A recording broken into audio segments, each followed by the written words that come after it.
Насколько мне известно, сегодня утром впервые в мире зарегистрирована вакцина против новой коронавирусной инфекции. Я в этой связи хочу попросить министра здравоохранения Мурашко Михаила Альбертовича проинформировать нас поподробнее, хотя знаю, что она работает достаточно эффективно, формирует иммунитет устойчивый и, повторяю, прошла все необходимые проверки. Но мы сейчас послушаем Михаила Альбертовича, он расскажет это с профессиональной точки зрения. Пожалуйста, Михаил Альбертович. Уважаемый Владимир Владимирович, разрешите доложить о государственной регистрации первой вакцины против новой коронавирусной инфекции. Сразу же после того, как Всемирная организация здравоохранения объявила пандемию нового коронавируса SARS-CoV-2, Национальный исследовательский центр эпидемиологии и микробиологии имени Гамалея Минздрава России, используя опыт и отлаженную технологию изготовления аденовирусных векторов, приступил к созданию вакцины для профилактики новой коронавирусной инфекции.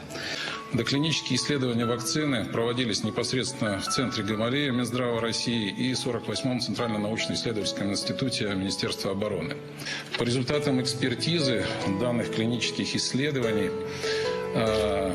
эксперты Министерства здравоохранения выдали заключение, и сегодня принято решение о государственной регистрации вакцины для профилактики новой коронавирусной инфекции, разработанной Центром имени Гамалея Минздрава России.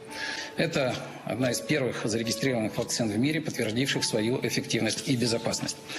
Вакцина зарегистрирована на условиях в соответствии с принятым правительством Российской Федерации порядком доступа на рынок для препаратов, предназначенных для профилактики COVID-19. Мы уже докладывали, что ряд лекарственных препаратов ранее были выпущены для лечения, сегодня эффективно используются в медицинских организациях. Разработчики вакцины подготовили документы на проведение дальнейших клинических исследований с участием нескольких тысяч человек. Для оперативного наблюдения за состоянием здоровья вакцинированных и контроля эффективности и безопасности Минздрав России создает единый цифровой контур, позволяющий отслеживать безопасность и качество препарата на всех этапах жизненного цикла.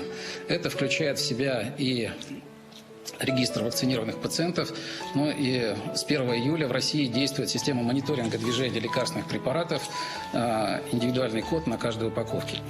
В настоящее время вакцина начнет производиться на 2 площадках: самим Центром имени Гамалея Минздрава России и компанией Бинофарм.